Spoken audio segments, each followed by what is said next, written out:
Welcome to Season 2 of Test Those Breasts podcast. I am your host, Jamie Vaughn. I am really excited to continue this journey and mission into 2024 to help shorten the overwhelming learning curve for those who are newly diagnosed or yet to be diagnosed with breast cancer. It has been such an honor and a privilege to be able to connect and interview many survivors, thrivers, caregivers, oncologists, surgeons, nurses, therapists, advocates, and more in order to provide much needed holistic guidance for our breast cancer community. Breast cancer has become such an epidemic, so the more empowered we are, the better. By listening, rating, reviewing, and sharing this podcast, it truly does help bring in more listeners from all over the world. I appreciate your help in spreading this knowledge. My episodes are released weekly on Apple, Spotify, and other platforms. Now let's listen to this next episode of Test Those Breasts. Hey, well, welcome back, friends, to this episode of Test Those Breasts. I am your host, Jamie Vaughn, and I am double excited to have my two guests on today, Vicki Wolf and Harvey Singer, and they are brother and sister, and they have a very interesting story. One in particular is that Harvey is a male breast cancer survivor and Vicki is also a breast cancer survivor. And I am so excited that you two are here. How are you doing, Vicki? Great. Thank you. Thank you so much, Jamie, for having us. You are so welcome. I'm so glad I came across both of you. How are you doing, Harvey? I'm well, thank you. And we appreciate any time we can get to talk about and enlighten some other people to what our troubles have been. I love that you both have a nonprofit, and we're going to talk about that later. It's called hisbreastcancer. And I never knew that men could get breast cancer before I had breast cancer. So on my show, Test Those Breasts, I like to enlighten people about things I never knew about. And to be quite frank, every time I have an interview with people, I close my computer afterwards and I've learned something new. And I just think that this platform is perfect for this. So I would like to start out with you, Vicki. Can you share with our audience what your diagnosis was, when it was, and what your treatments were like? Sure. I've been diagnosed with breast cancer 4 times, starting at the age of 37. At 37 and again at age 39, I was diagnosed with DCIS, which is a ductal carcinoma in situ, which means that the cancer is contained in the duct. So a very early, almost stage 0. I guess if you have to be diagnosed with cancer, that's the best ones to have is breast cancer. But at 37, I definitely wasn't expecting it. Our mother had been diagnosed just a few months prior, which is what set me on my mammogram. And that's how they found that. Unfortunately, then again, at 48, I was diagnosed with invasive ductal carcinoma. Again, found pretty early because we were on top of it, constantly doing mammograms, looking for, keep watch for surveillance. All 3 times to that point were completing a lumpectomy. The first 2 were lumpectomies, maybe I had to go in again for clean margins, and we just kept a watch. The 3rd time, because it was invasive, we did the lumpectomy followed by radiation for 6 weeks. I also was on tamoxifen, a hormone blocking medication, for 5 years. And at that time, speaking with an oncologist, I started to learn about genetic testing, which I had done at that time, found out that I carry the BRCA2 genetic mutation. And so because of that, I had a complete hysterectomy as well. So I really thought I had done enough. And we were doing MRIs and mammograms every 6 months, rotating for surveillance again. Unfortunately, 10 years later, again at age 58, I was diagnosed through a breast MRI with invasive ductal carcinoma once again. At that point, I knew that I needed a mastectomy. There was nothing else that I was going to do to help in prevention as much as that would help me at that point. Also included chemotherapy, and I have been on Arimidex, another hormone blocking medication, aromatase inhibitor. I've been on it since 2017 and will remain on it for at least a few more years. We have done some index testing to see what my risk factors were, and that was recommended to continue on it. So yeah, 4 times breast cancer, a lot. I thought, I'm young. I really don't have to think about this. My mother was in her 80s, young 80. Our aunt was about 80 when she was diagnosed. So I just thought this isn't really something I have to worry about until I'm much older. But that obviously wasn't the case. And it was after my 3rd diagnosis and having the genetic testing that I shared that information with Harvey. In addition to, I have 3 sons, and I thought that information was important. Unfortunately, with a genetic mutation, it can be passed down from a mother or father to a son or daughter. So it was critical for us to share that information, even with my sons. That is just really an interesting and crazy journey for you. I remember when I was in my 30s, breast cancer wasn't even on my radar at all.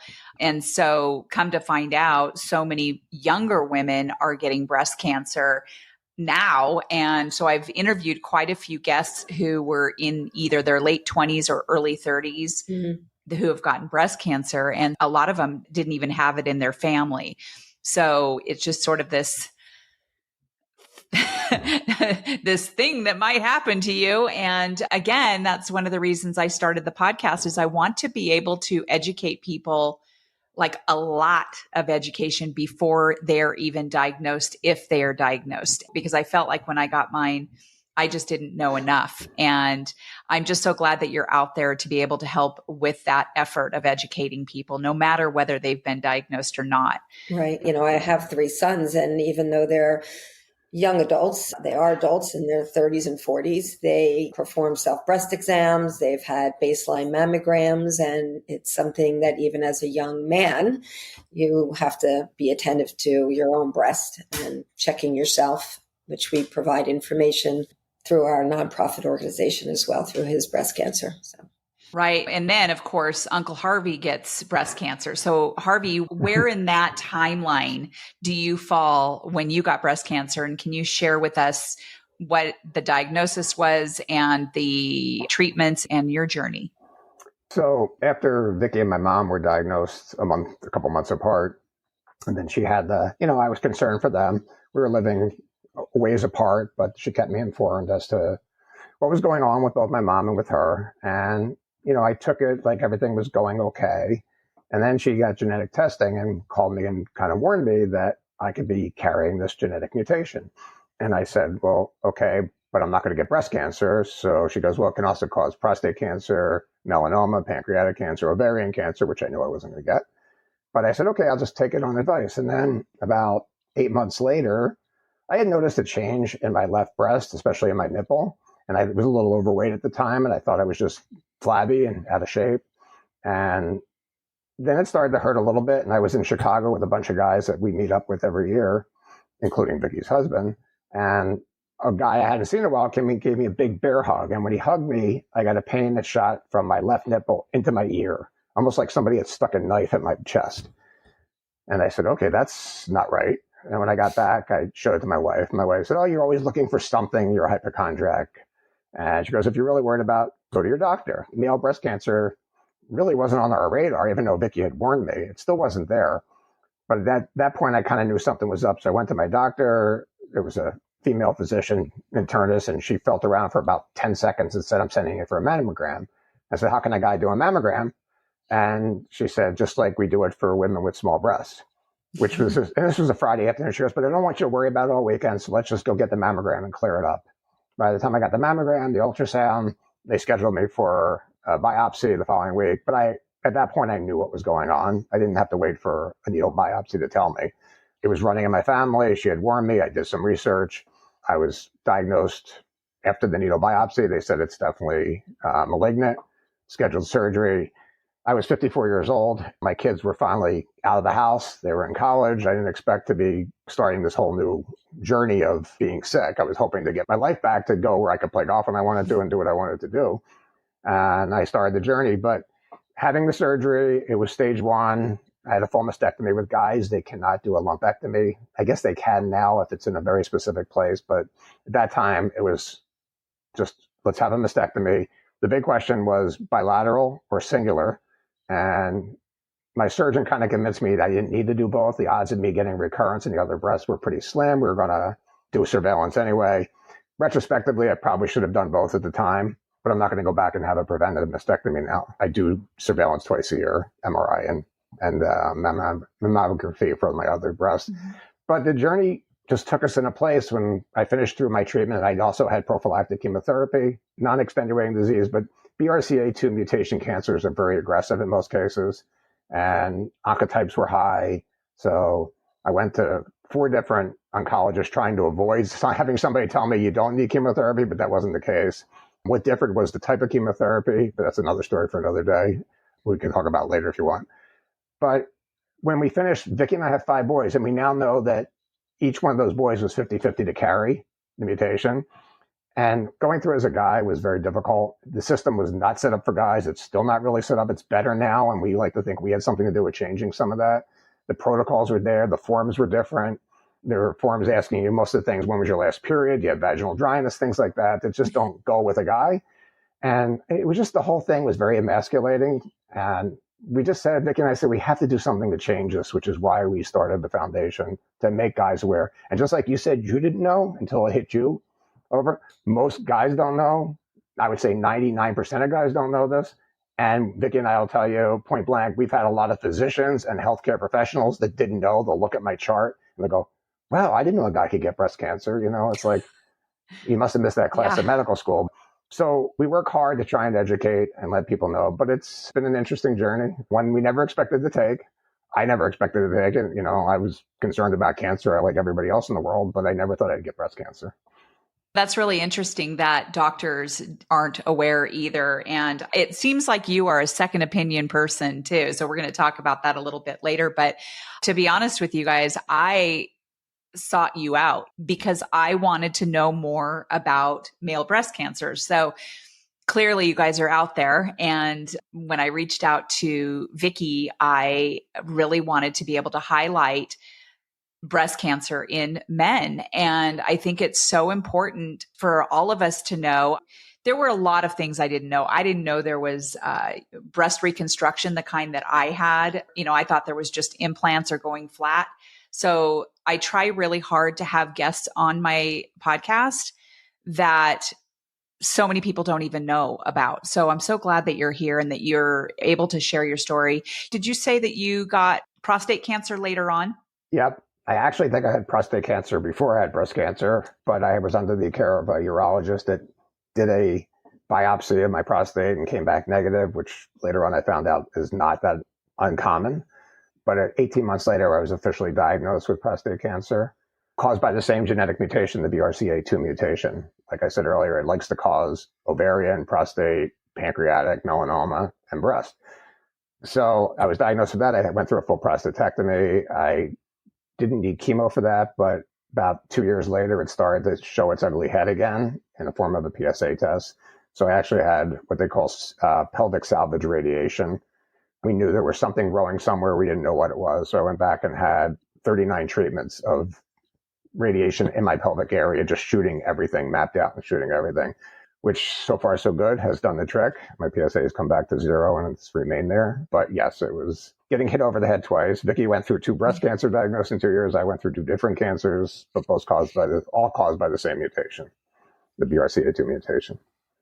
Vicki?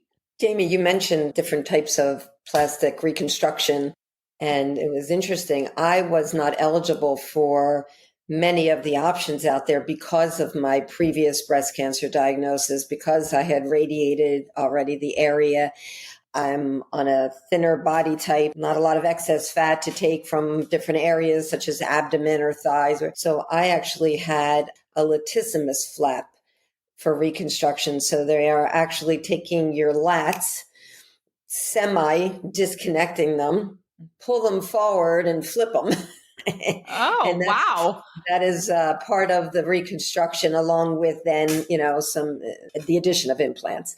But it keeps the skin softer and everything looking a little more natural when you obviously can have some of your own tissue in there. So muscle. Well, what a fantastic option there. Is that what they call the lat flap? It's a lat flap. It was Yeah. a 9.5 hour surgery, pretty intense.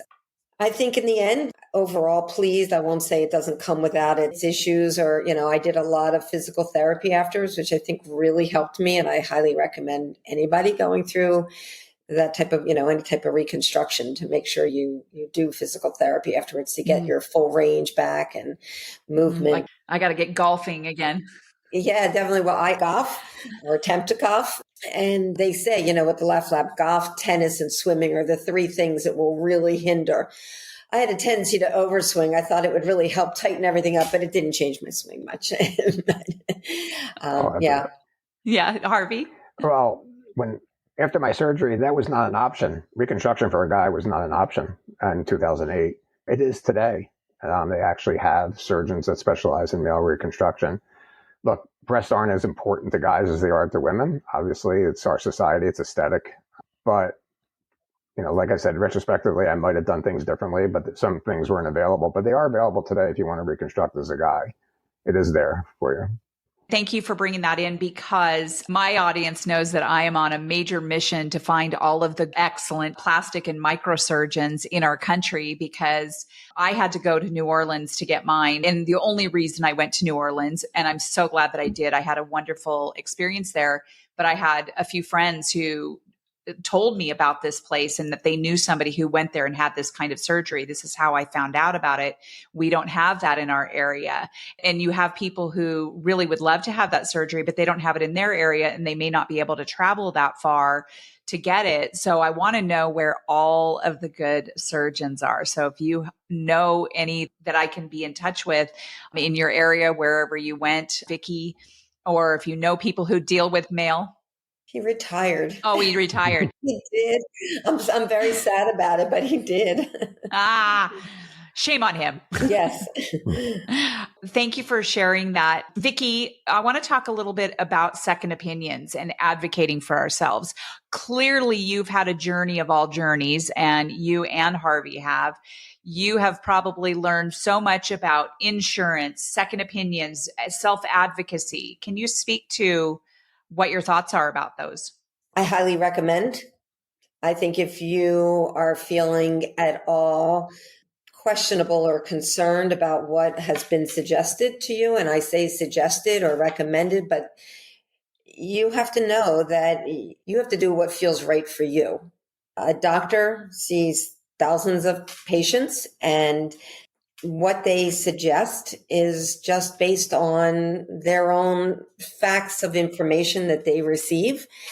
But everybody's an individual. And like I said, I had to search out the type of reconstruction. I went to several doctors first, one who made me cry because really she looked at me and said, "Well, you look good under a sweater." Well, I needed more than to look good under a sweater. I wanted to look in a mirror and feel good. I live in warm weather and want to be in a bathing suit and feel good about myself. And so during this process, the whole process, when you have a diagnosis of cancer or anything, you really have to dig deep and think about what you want out of what is you're faced with, what you're going to be up against, and what's important to you and what works for you. And like you said, it could be logistics. Maybe you're limited by the doctors in your area. Maybe you're limited by work and a schedule or family or commitments, but you have to do what feels right for you. And so if it doesn't sound like it's what's going to work for you, make your own decisions, seek out more information and find the person that's going to connect with you and understand you. The doctor that did my reconstruction asked me 10 questions. Do you work? What are your hobbies? What do you like to do? Are you physically active? I mean, these are all things that need to be taken into consideration when you're going to make decisions, important decisions like this. And there's no just one set rule for everybody. So I think if you need to do a second, a third, a fourth, a fifth, you do it. You do it. Yeah. The shared decision making. A doctor needs, you're a team. You are working together to make these decisions. And I think it's really important that doctors do take an interest. I think that's all part of the holistic care, honestly. Right. And so when a doctor asks or says to you, well, you look good under a sweater, that is not holistic care that we need, right? Harvey, did you want to add to that? I think it's a lot deeper than that. Honestly, I think people, even prior to Reconstruction, people get diagnosed with cancer. It's a life-changing diagnosis. They're spinning. You never want to hear those words. So they just run down a path where, okay, my doctor is smarter than me. I'll just do everything that doctor tells me to do. And I'll put all my trust into that person.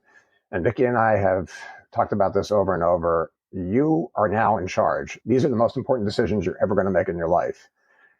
More important than what house you're going to buy, how many kids you're going to have. This is life and death. And if you just want to run down a blind tunnel and you're comfortable doing that, that's fine.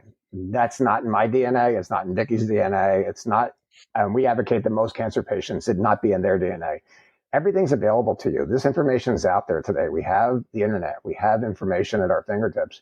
Research the doctor, research the hospital, because usually the doctor is running under a protocol that some hospital or some cancer hospital in the area puts out. When I was diagnosed, I was in Rochester, New York. I had very good doctors, but when I found out that I had to have breast surgery, I didn't want just a general surgeon. I had to find a breast surgeon, and I had to find a breast surgeon that actually did male breast surgery. That was not easy. I mean, I didn't have to have that. When I had to find an oncologist, they first sent me to a general oncologist. I said, okay, after one consultation, I said, okay, you're fired. Let me go find a breast oncologist that understands what I'm dealing with. When she recommended I should have chemotherapy, I didn't trust that decision, even though I trusted her. I sought out 3 other oncology opinions. And what's interesting is they all recommended chemo, but they had multiple regimens of chemo. And these are difficult drugs, and you don't understand them as a patient, but I had to. I had to figure it out, and I had to research it. And I actually came back to my attending oncologist and said, I've met 2 other doctors, 2 other oncologists that don't think I should have adriamycin in my cocktail. What do you think? And she goes, well, I think you should because Sloan Kettering says you should. Because that's who Rochester, New York, everything Sloan Kettering in New York City was kind of their protocol. And so she took my case to her tumor board, which is where all the oncologists meet twice a month at the University of Rochester. And she came back to me and she said, half agree with me, half agree with you. So it's your decision. And that's when I realized everything is now my decision. Yeah. It is not my doctor's decision. It's not my wife's decision, although she's consulted. It's my decision, and I have to be comfortable with that decision. And do I make the right decision? I don't know. I'm now 15 years out. Hopefully I made the right decision at that time. But adriamycin had some underlying circumstances to it and issues. And I didn't want to have those issues. It likes to cause leukemia and lymphoma. Everything I could find said it wasn't much different in the results from everything that was without adriamycin, which was Cytoxan Taxotere at the time. Now, Cytoxan Taxotere is the protocol. Adriamycin is only given in extreme cases. So things change. This medicine is new to everybody. It changes. And if you don't take control of that care and you don't understand it, you can't make intelligent decisions. You can just run blindly if you want. And I know a lot of people have done it and a lot of people are comfortable with it. I also know a lot of people that did it and are no longer with us. So you have to make those decisions based on yourself. So whether it's second, third, or fourth opinion, it's more important that you understand all those opinions so that you can make an intelligent decision. Yeah, you have to get educated. It's an education. And unfortunately, it's not something we know about in advance until it's presented in front of us and we're diagnosed. And then all of a sudden, you have to get an education quickly. Right. I love running into badasses like you because I'm a big mouth and I tell everybody I'm on social media. I'm obviously do this podcast and I seek out people like you because it's so important to understand what you're going into. And I will tell you, when I was first diagnosed, I didn't understand enough. And so I did go out to educate myself and I did plug myself in fairly quickly to the breast cancer community. I know a lot of people who do not plug themselves in to the breast cancer or any community. When they get something, they kind of curl up and, oh, okay, and just go along with what their doctor's telling them. There were times where I had to correct my oncologist. She got a few things wrong and I knew this. And that's because my husband took meticulous notes. I listened And so I'm so glad that you both are out there and really speaking truth and helping people to advocate for themselves and understand that they have to educate themselves. And this is one of the reasons, again, that I want people to understand this stuff before they're ever even diagnosed. Hopefully they never get diagnosed, but the statistics are so high, well, for women especially, that we need to be educated before you're going. And if you never get it, you are educated for someone else that's going to be getting breast cancer that you're touched by. So thank you, Harvey, for explaining that it's very difficult for men just because there's so many people who don't know enough about it, and love your voice. So you have a nonprofit, His Breast Cancer nonprofit, and I think it is spectacular. And I'm going to ask you guys if I can house that on the nonprofit that I just started. I'm still waiting for the approval, but I'm pretty sure I'm going to get it. But I don't sell anything. I educate and I provide free resources to my audience, to the people who come to the website. And I would love to be able to house what you have on my resources, if that's okay with you. And we'll talk about that later. But Harvey, I would love for you to share with us, share with our audience what His Breast Cancer is and how it operates and where it's taken you to today. So, as I stated a little earlier, it was something that Vicki and I came up with after my diagnosis and treatment, that we needed to change the rules of engagement for men. It's been kind of it was a pipe dream at first. It's become a very strong reality of our lives. It's what we dedicate our lives to, is to helping other guys. It was there originally as just a male breast cancer organization to try and inform. We've gotten a little bit closer to the genetic side of things because we are genetically linked to our cancers. And we work very closely with like the Vassar Center in Philadelphia, who is the #1 BRCA research center in the world. And we're partners with them and a lot of stuff, but it's there to help guys navigate the waters that I was thrown in, that were so turbulent at the time that I didn't know what I was doing, coming or going, and it hits you over the head. And we just like to give guys a place where they can come and get some information. We are not doctors. We can't medically tell you what to do. We can give you options. We can give you resources. We have a very strong Facebook page of a community of men that have been through this, that somebody comes into the organization. We allow them to come in. First, we screen them to make sure that they are what they say they are. And then other guys, they say what they have and their questions, and everybody from the chat chimes in and tells them what they went through so they can get some information. It's funny because I am not a big person on group things, group communities as a whole. When I was going through it, I didn't want to hear everybody else's problems and issues. I'm more self-indulgent. I wanted to figure it out on my own, using as much information as I could find on my own. Because a lot of times these communities, you get the wrong side of the story, or you get a different side of the story that may not pertain to you, and you take that as gospel. So you're going to be careful with that. But we started the community. Vicki, actually, it was actually Vicki's idea to start the community on our Facebook page to engage men, and it's been really positive. I mean, I monitor it. I comment where it is. It's sometimes coming from me or from Vicki. It has a little bit more oomph to it. It's a little stronger comment, but I think everybody takes something out of it, and it's a sense of community. Look, men with breast cancer is a very small community. There's about 2,600 cases in the U.S. diagnosed every year. The problem is it's usually diagnosed later than female breast cancer because we're not going through normal mammogram screenings. Unless you have a reason for it, most insurance companies won't even approve it unless you have a reason to have it. Like Vicki's kids have a predisposition to it. So they're diagnosed later. Guys are stupid with medicine. They ignore symptoms. They ignore intelligence. Sometimes we appeal to their spouses to help them because the guys are just like, oh yeah, I pulled the muscle. It's nothing. It's nothing. Oh, it's a bump. It's no big deal. So it's tending to be diagnosed later. So the mortality rate is much higher than in female breast cancer, percentage-wise, because it's diagnosed later. So our organization is there to help you navigate the waters, give you the education. We have links to so many great organizations that can help you directly from their organizations and their information. And it's been much more than we ever dreamed of when we first started it. We just thought we'd start this page. We were the first of its type. There are a few other male breast cancer organizations around. We were the first one that we knew of. We couldn't find it. And part of it was when I was diagnosed, there was nothing out there for me. I was like Googling male breast cancer and finding nothing. Some family that paid homage to their father that died from it. That's a little disturbing. So that's why we did it. Now we're just totally immersed in it, and it'll be immersed until the day that we step off this earth. Yeah. There's a guy named Phil that I follow on Instagram. He's in the UK. Do you know who he is? He's like super famous. Anyway, model first. Yeah. He's been in entertainment and things like that. He's so funny. But I love that he's so out there advocating also for male breast cancer, and kudos to him. So that's why I'm always looking. I try really hard when I'm interviewing people, because primarily I interview women. I mean, I've interviewed a lot of male surgeons and oncologists, surgeons and radiologists. I've interviewed male caregivers.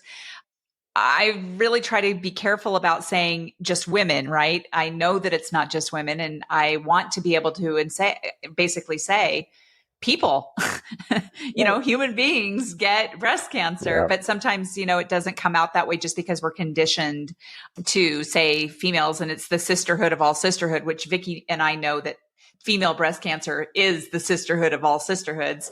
Now we want to make sure that we know that there's a brotherhood too, and we want to bring light to that. So I love that you have this nonprofit. Part of the problem is there are some famous people, guys, that have had breast cancer, but they didn't want to come out about it. They didn't want to talk about it. It was an embarrassment. It was emasculating. It was a lot of other things. Vicki and I know of many of these people, but we've reached out to them, but they're like, no, we're not interested. They don't want to talk about it. It's kind of, I relate it to how female breast cancer was in the 50s. It was kind of hush hush. You went and had a surgery, you put falsies in your bra, and you didn't talk about it. Everything, like it was an embarrassment. We're trying to get rid of that stigma, and it's gotten better, but it still has a ways to go. And we're just going to keep working as much as we can. But guys don't want to talk about it. They don't want to be associated with it. Right. I do know that Beyonce's father says he likes to call it chest cancer. Yeah, which is a problem right there. That's a problem right there. Right. Yeah. I mean, I know that he means well and all that. I have looked at all kinds of things. I like the real, raw, it is breast cancer. We all have breasts, no matter what. Men have breast tissue. That's what nobody realizes. Men have breast tissue. At puberty, it doesn't continue to develop like it does for women. But there is breast tissue in the chest. And so and the fact that people, especially medical professionals, are not speaking to their patients, their male patients, and saying, here's how to do a breast exam, or we know you have a family history, mother, aunt, grandmother, whatever. Let me show you, or do you know how to do a self-breast exam? It takes 2 minutes, once a month in the shower, when you're with your girlfriend or wife. Make it part of the experience, and check your breast tissue, however you want to say it. It's all the same. Look at yourself in the mirror. Is there anything that's changed? Yeah. So I want to wrap up a little bit. I do want to ask Vicki what kind of advice you would give. And I know some of this has been sort of infiltrated into our conversation, but what kind of advice you can share with those families out there who have discovered that they have the BRCA gene? Well, the first thing I would say is congratulations. You've been tested, and that's really the first step. I think that it's very easy to put blinders on, and just think that my mother had it or my grandmother had it. It doesn't mean anything to me. It may not, but it might. And the only way to know is to go through genetic testing and find out. Now, that being said, I highly recommend, if you are considering or have reasons to consider genetic testing, that you do so with a genetic counselor, so that you have a full understanding of what this means. What the test is pretty simple. It's a blood draw. Can be done saliva also, but it's easy. But it's important to know what those results might mean to you and what it might mean to your children or immediate family, extended family. And, we gather for holidays. We talk about all kinds of things, whether it's the weather or politics or travel. We need to talk about our family history of health. So many people don't even know that their aunt had breast cancer because it wasn't talked about. Mm-hmm. Nobody spoke about it. I can't tell you how many times in a family, once we are having a conversation, they find out that their uncle had breast cancer and they didn't even know it. So start the conversation, find out what your family history is all about. If there's the right reasons, look to a genetic counselor. We have links to all that on our website at hisbreastcancer.org. Google it, it's out there. But the testing's simple. It does take about 3 weeks to get the results back. And like I said, with the right information and support, you have a full understanding of what that means, what your risk may or may not be. It's important, and I will really stress this one. It's important to know that even if you carry a genetic mutation, it does not mean you are going to get cancer. It means that you are at a higher risk. And so surveillance, having the right exams, checkups are important to finding it early, but it doesn't mean it's a death sentence. I like that you brought that up because I think there are a lot of people who are afraid to even go get mammograms for, whatever reason. And I understand the fear. I get it.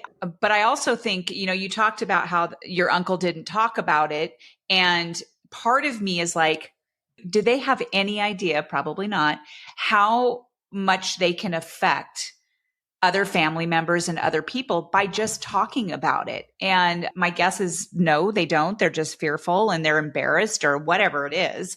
I mean, I know women who are embarrassed that they got breast cancer. I mean, for me, when I was diagnosed, I wasn't really embarrassed. I was confused though about some of the comments that were made to me, like, oh, but Jamie, you were so healthy. And I thought, oh my gosh, well, I am healthy. And then come to find out healthy people can get breast cancer. It's crazy.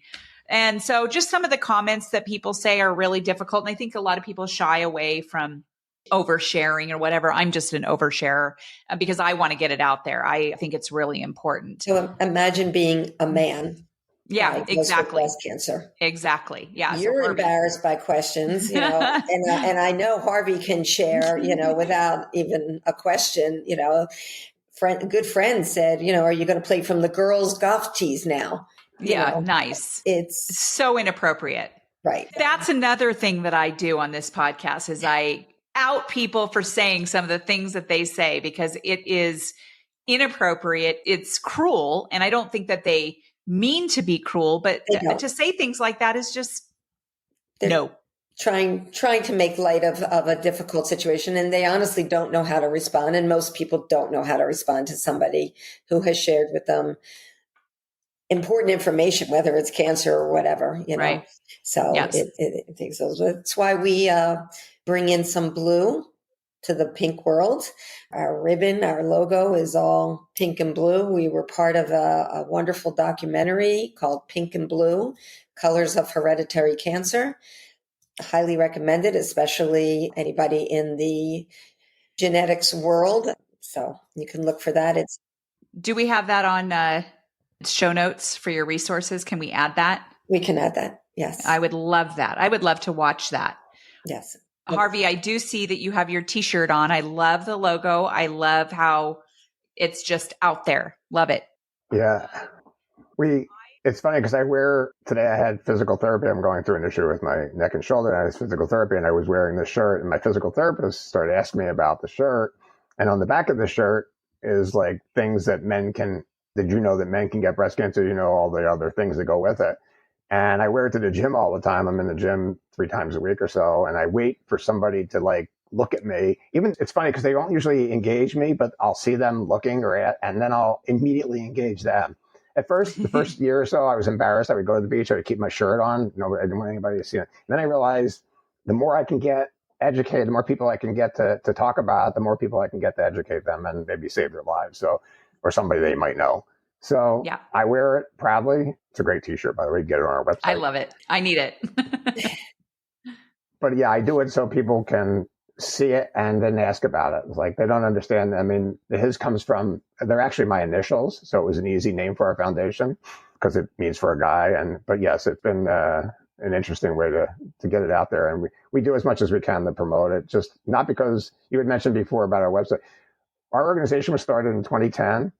Vicki and I, outside of a few people that are paid for marketing help and things like that, part-timers, we don't take a dime out of the fund. Everything we get comes in, goes back to something that we believe in, whether it's funding the documentary like Pink and Blue or other organizations to help other organizations we think are important.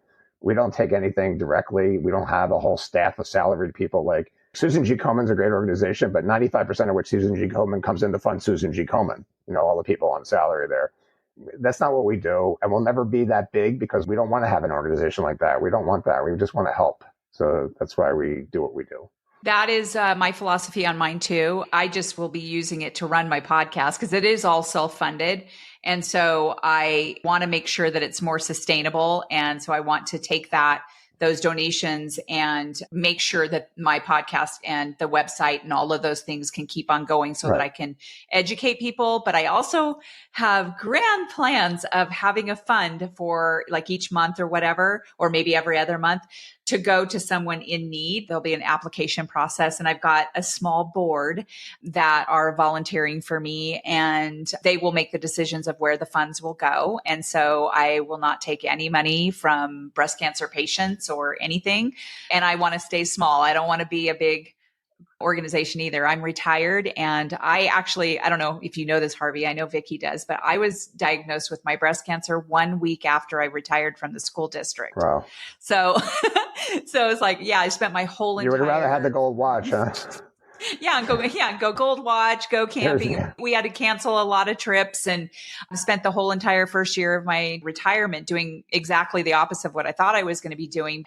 And so I fund my podcast and everything all from a retirement fund, which isn't a lot. Sure. So that's why somebody had said, hey, you should start a nonprofit. And I thought, you know what? Yeah. And I want to be able to give back to the community, not only education, awareness, and all of that in the podcast, but also be able to help fund, if somebody needs to pay for their mortgage or get nipple tattoos or go get breast cancer, So nothing in the breast cancer world is free. In fact, one of my biggest pet peeves is when I see somebody say, they had cancer, but they're cancer free now. You're never free. You're never free of this disease. It will stay with you for as long as you live. What you're free, we like to call it NED, no evidence of disease, but you go from test to test, screening to screening. You're never 100% free. And if you can live that way, if you just want to ignore it and go on your way, more power to you. That's not what I do. It's not what Vicki does. We still screen for a lot of things. People say, you're always doing some tests. I'm like, yeah, that's my life. That's what I have to do. And it's because I want to find out sooner rather than later if something's coming back at me. So I have options. Good for you. So. Yeah. Yep. Yeah, I just don't like that. Oh, they're cancer free. They're on their way. Yeah. Okay. Good for you. It's really interesting. One of my very best friends had colorectal cancer. And when pathology came back, they used those terms, disease free. And she said they don't use cancer free. No. And so it's totally understandable. I don't have any scans or mammograms or anything that they tell me that I have to do, which kind of freaks me out. So I want to be able to go. You want them to do tests. Who's in charge, Jamie? Who's in charge? Me. And let me tell you how I took charge of myself just recently. I felt something in my breast, and they don't give you mammograms after the deep flap. I went into my OBGYN and I said, I feel this lump and I feel some sensations. I know that I just had surgery, but I feel something interesting. And she felt it too. So she was able, I said, can I get an ultrasound or something? And she was able to get that approved through my insurance, and I got it done. So there. Insurance companies are the biggest obstacle, but you have to learn how to navigate them as well, just like anything else. Yes. And I'm so glad you said that, because a couple of gals who've been helping me with this, a couple of breast cancer survivors and a previvor, are helping me put together an insurance document that kind of lays out the terms that people need to know, what it means when you are denied, how to appeal denials, and what kind of, when it says, oh, I take Blue Cross Blue Shield, but what kind of what kind of policy do you have? So we're putting that together for free for people to go on and click in and download the document, things like that. So that insurance, blah. Yeah. You have given so much advice, Harvey. Is there anything else that you can lend to this conversation that you can? How long do you have on your podcast? We've been talking about this for 15 years, so we have a lot of stuff stored. I have 10 more minutes. Okay. Well, the first thing I say is go to our website, because we have tons of information there, and it's updated very regularly. I write blogs for it. Vicki writes blogs for it. I could be sitting on a plane and just something comes across from me and I'll just pick up my iPad and my computer and I'll just start knocking out some. I wrote one recently, I think a couple of weeks ago, called "You Can Fire Your Doctor," which is something we touched on quickly. And I said, if it was a bad plumber or a bad electrician, you wouldn't go back to him. But if it's a bad doctor, people are afraid to change. They say, you can fire your doctor. I mean, you can be nice about it. You just go to another doctor. There's just a lot of information on our website that'll help you. If you're a guy that wants to know more, just reach out to us. We answer everything that comes in. If you hit the tab to contact us, we do respond. Vicki handles more of it than I do. She does a lot more than I do for the foundation these days because I'm still working. She's semi-retired or fully retired, but I think this has become a new full-time job, as she's expressed to me this morning. I got to do this and I got to get ready for force and I got to do this. And it's like another full-time job. So I appreciate her for doing that. But there's just so much out there. There's so much information. One thing you did refer to, you called it, if you have the BRCA gene. So I just want to clarify that. Everybody has a BRCA1 and a BRCA2 gene. Every person walking the face of this earth, they're there to protect you from cancer. It's only when it mutates that it's a problem, makes you susceptible. So when people say, oh, you have the gene, and I'm like, yeah, so do you. And so does the person next to you. But when the gene mutates, it's when the problem occurs. So it goes from protecting you to making you susceptible to it. Yeah. See, this is something I totally didn't even know. So like I said before, every time I finish an interview, it's like, oh, I learned something new. So thank you very much. BRCA2 mutations, yes. Anyway, I'll let Vicki finish it up since she's as well-versed, more versed than I am for this. But go ahead. I do want to tell you guys, when I went to go get my genetic testing, they did a comprehensive test. I fainted. I took a picture of myself and posted it on Facebook. And I said, yeah, so I went and got this test. And I remember sitting in the chair and they're taking it. And I knew right away that I was going to faint. And I told her that. I said, I'm going down. And next thing I know, I woke up and there were like 6 people around me. And my husband was standing on the other side. They had gone out to the waiting room and said, is Jamie Vaughn's husband out here? And he's like, what happened? Look, it's a scary thing. It's the anxiety. There's anxiety. I have 2 boys. They both knew what I went through. They didn't watch me go through it because they weren't living at home at the time. So they didn't really see me day to day going through chemo. But one couldn't get tested fast enough. And the other one didn't get tested until COVID, in the middle of COVID, when he had some time. And I forced him, Vicki and I had made contact with him. He lives out here in LA. And we made contact at one of our events with a genetic counselor from UCLA, and I engaged her, and she kept, every once in a while she'd reach out, and he finally came up and did it. But he said, I don't want to know because I just want to live my life. And this is something we hear all the time. I don't want to know, like you said, I don't want to go for a mammogram because I might find something. It's like idiotic, but you think about it, but it's, but my younger son couldn't get tested fast enough. My older son took forever. And we thought for sure the younger son was negative. We thought for sure the older son was going to be positive, just the odds 50-50, but he wasn't. So we were fortunate in that regard. And I said to him after, I said, you could have known this 10 years ago that you were negative, but everything has its place and people don't want to find this information out. But let me ask you something. Is it the same? I mean, I would assume it's the same. That doesn't mean that he'll never get breast cancer. Unlikely. Because even with women, I know that more women who don't have the mutation get it. There's still a familiar risk factor. Okay. So the percentages drop greatly, but yes, it is possible. There was only a 6% chance that I was going to get breast cancer as a guy, even with the carrying the mutation. But that 6% was found me. So you don't know. Oh, look, we have another brother. We have an older brother who's also a carrier. He's also, and he's never had, and he's 73 years old now. He's never had cancer, but he's had a lot of other stuff, but he's never had cancer. So you can. He doesn't even go for testing. He doesn't check. Yeah. He's not doing mammograms or anything, which he could be, because he carries the mutation, but he's educated and he'll be aware. And if something changes, obviously he'll know it quick enough, hopefully doing some self-breast exams. I have 3 sons, an older son and then identical twin boys. My older son got tested, did not carry the mutation. The twins, it was very important to me that they test together because I didn't want one to hear the information from the other one. And they're identical. So obviously if one does, then the other one would.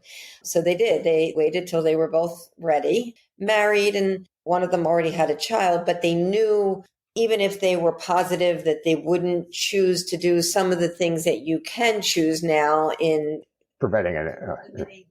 to eliminate the mutation moving forward. He's a naturopathic doctor. He didn't want to play with science like that. It's a very large expense as well. My identical twin boys, unfortunately, do both carry the genetic mutation.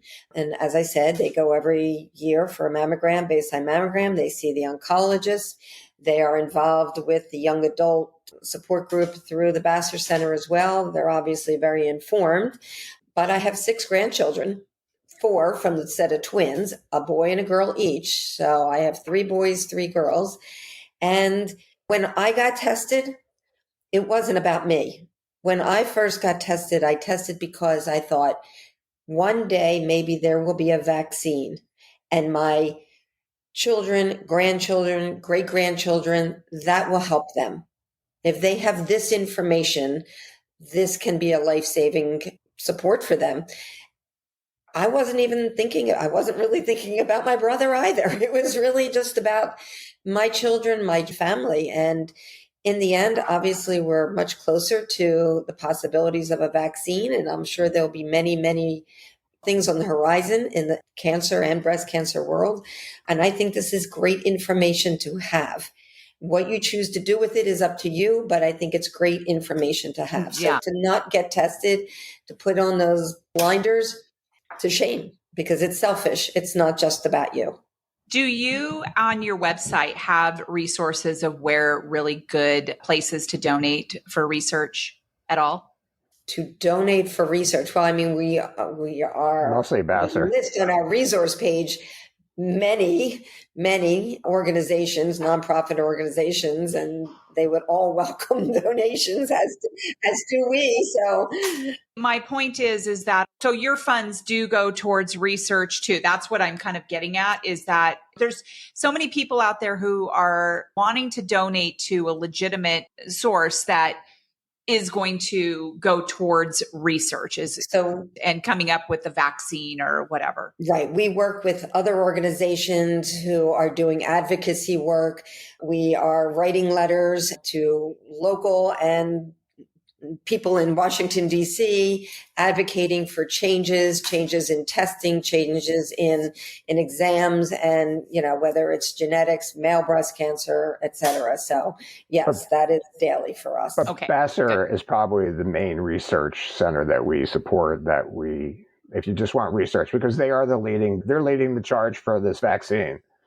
What's it called again? Vassar, it's University of Pennsylvania, the Vassar Center. We also work with an organization called FORCE, Facing a Risk of Cancer Empowered. We will be they will have, this is the first year due to COVID, that we will actually be back live for a conference in June in Philadelphia.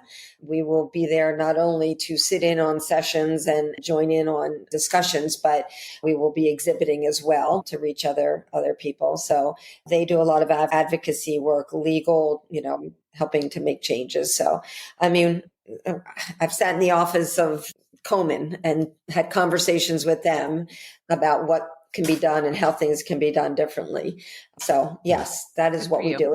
We are not there just, or I should say only for the people, but also for other organizations as well. Perfect. I love that. I love that so much. And I see that you have the Vassar Center link. And so in our show notes, before we wrap up, I have both of your email addresses in there. I have the His Breast Cancer Gmail in there, Facebook page, Instagram, Twitter, LinkedIn, Pinterest, TikTok, YouTube. You guys are all over the place. Love it. And then you have resources that you wanted to kind of highlight, your hisbreastcancer.org, Facebook group, the Vassar Center, and facingourrisk.org.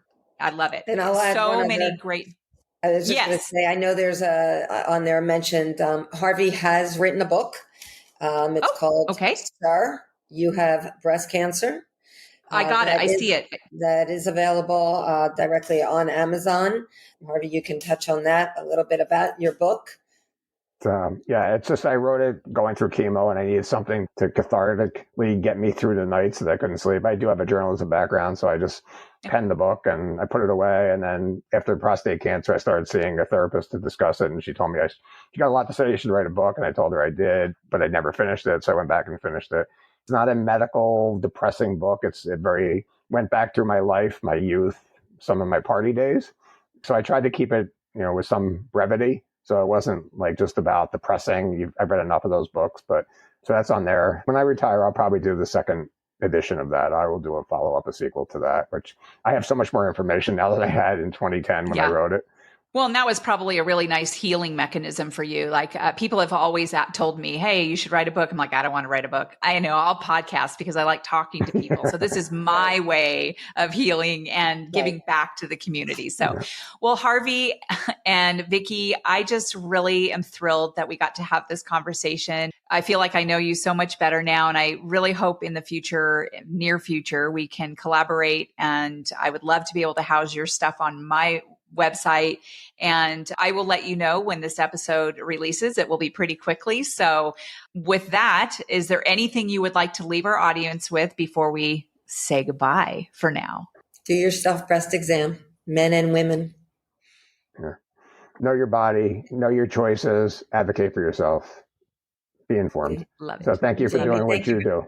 Yes, thank you for this opportunity. Of course, please send us your resource link as that develops so that we can add that to our website as well.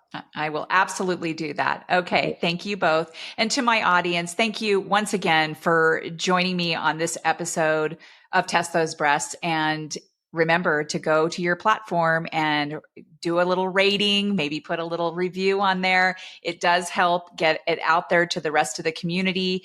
And we will talk to you on the next episode of Test Those Breasts. Bye for now. Friends, thank you so much for listening to this episode of Test Those Breasts. I hope you got some great, much needed information that will help you with your journey. As always, I am open to guests to add value to my show, and I'm also open to being a guest on other podcasts where I can add value. So please reach out if you'd like to collaborate. My contact information is in the show notes. And as a reminder, rating, reviewing, and sharing this podcast will truly help build a bigger audience all over the world. I thank you for your efforts. I look forward to sharing my next episode of Test Those Breasts.